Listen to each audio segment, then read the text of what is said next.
সাংসদ হলে আপনাদের খুব লজ্জা হয়, তাই না? আমি নিজে যে আজকে বড় গলায় হিরো আলমের পাশে দাঁড়াচ্ছি, আমার নিজের কি সেই মানসিক জোর আছে এত ট্রোল, এত হাসাহাসি, এত নেগেটিভিটির মধ্যে মাথা উঁচু করে দাঁড়াবার? লজ্জাজনকভাবে ফলাফল চুরি হয়েছে। হিরো আলমকে নিয়ে সমাজে নানান রকম কথা আছে, তর্ক বিতর্ক আছে। সমাজে এক শ্রেণীর শিক্ষিত মধ্যবিত্ত সো কল্ড কালচার্ড ক্লাস আছেন যারা হিরো আলমকে নিতে পারেন না। আপনারা একবার চিন্তা করে দেখুন তো, হিরো আলমকে গড গিফটেড যে জিনিসগুলোর কথা আমরা বলি, পরিবার বলেন, অর্থকড়ি বলেন, রূপ বলেন, মেধা বলেন, মেধা অবশ্য ওনার আছে, আমি সেই ব্যাপারে কথা বলবো না, অন্যান্য যে গড গিফটেড জিনিসগুলোর কথা আমরা বলি তার কোনোটা কিন্তু তাকে দেয়া হয়নি। তিনি অবিশ্রান্ত পরিশ্রম করেছেন, তিনি দিনের পর দিন মানুষের নানান ট্রোলের শিকার হয়েছেন, হাসাহাসির শিকার হয়েছেন, নানাভাবে তাকে দমিয়ে রাখবার চেষ্টা করা হয়েছে, তুচ্ছ তাচ্ছিল্য করা হয়েছে, সমাজের নানা স্তর থেকে চোখে আঙুল দিয়ে তাকে বুঝিয়ে দেবার চেষ্টা করা হয়েছে যে তার কাজের পরিধি আসলে কতটুকু, তিনি কতটুকু কাজ করতে পারেন, ইত্যাদি ইত্যাদি। তার মতন অবস্থায় আমরা কেউ পড়লে বহু আগেই দমে যেতাম। আপনি বুকে হাত দিয়ে বলেন তো, আজকে আপনি যারা আমার ভিডিওটা শুনছেন, আপনারা কয়জন পারতেন হিরো আলমের মতন এত নেগেটিভিটিকে ডিল করতে? প্রতি মুহূর্তে ট্রোলের শিকার হয়ে, প্রতি মুহূর্তে মানুষের তাচ্ছিল্যের শিকার হয়ে, প্রতি মুহূর্তে মানুষের অবজ্ঞার শিকার হয়ে কয়জন পারতেন তার লক্ষ্যে স্থির থাকতে? পারতেন না। আমি বলছি, ডিপ্রেশনের ওষুধ খেতে হতো, ডাক্তারের কাছে যেতে হতো, পেশা পরিবর্তন করে অন্য কিছু করা শুরু করতেন, মুখ লুকিয়ে চলতেন, মানুষের সমাজে মুখ দেখাতেন না। আপনারা বেশিরভাগই তাই। আমি নিজে যে আজকে বড় গলায় হিরো আলমের পাশে দাঁড়াচ্ছি, আমার নিজের কি সেই মানসিক জোর আছে এত ট্রোল, এত হাসাহাসি, এত নেগেটিভিটির মধ্যে মাথা উঁচু করে দাঁড়াবার? আজকে প্রথম আলোতে তার একটা ইন্টারভিউ ছাপা হয়েছে, সেখানে তিনি বগুড়া 4 এবং 6 আসন সম্পর্কে তার অভিজ্ঞতার কথা বলছিলেন। তিনি বলছিলেন যে শুরু থেকে 2 আসনে ভোটের মাঠ চাঙ্গা ছিল, কিন্তু বগুড়া 6 আসনে ভোট শুরুর পর চিত্র পাল্টে যায়।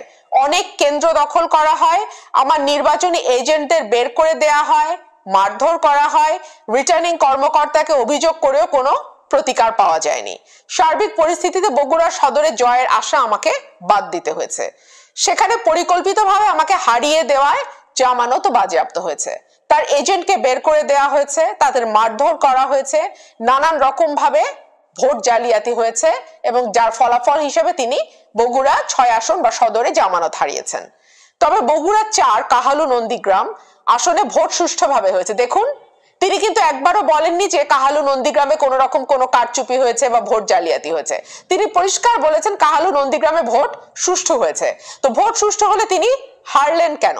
সেই হারাটা কিন্তু মর্মান্তিক। আমি ওনার ভাষা একটু পড়ে শোনাই, উনি কি বলেছেন প্রথম আলোকে। উনি বলেছেন এই আসলে ভোট চুরি হয়নি, লজ্জাজনকভাবে ফলাফল চুরি হয়েছে। ভোট চুরি হয়নি, ফলাফলটা চুরি হয়েছে।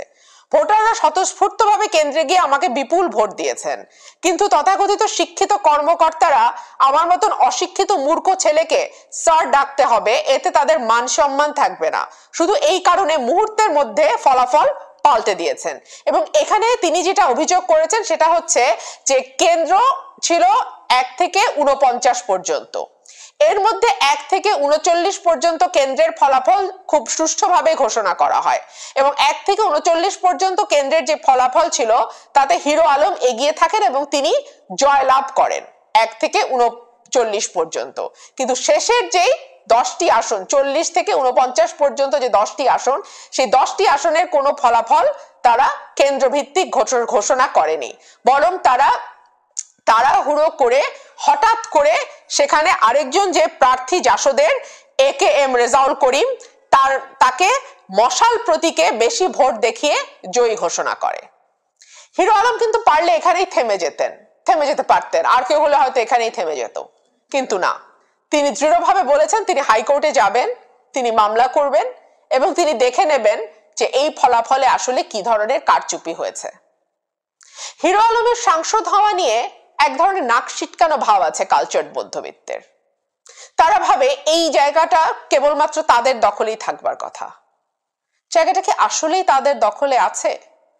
3.5 বছর তো পার করলাম সংসদে, ব্যাংক চোর, টাকা পাচারকারী, লুটেরা, মন্দরিন আছে যাদের নামে, এই ধরনের অসংখ্য ব্যবসায়ী দেখা মিলেছে আমার।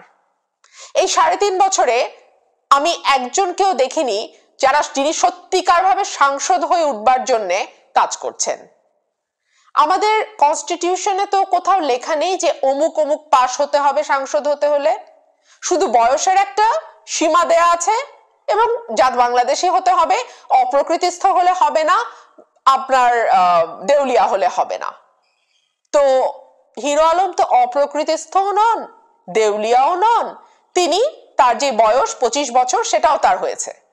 তো তাহলে কেন তিনি নির্বাচনে প্রার্থী হতে পারবেন না? কেন তাকে হারিয়ে দেয়া হবে?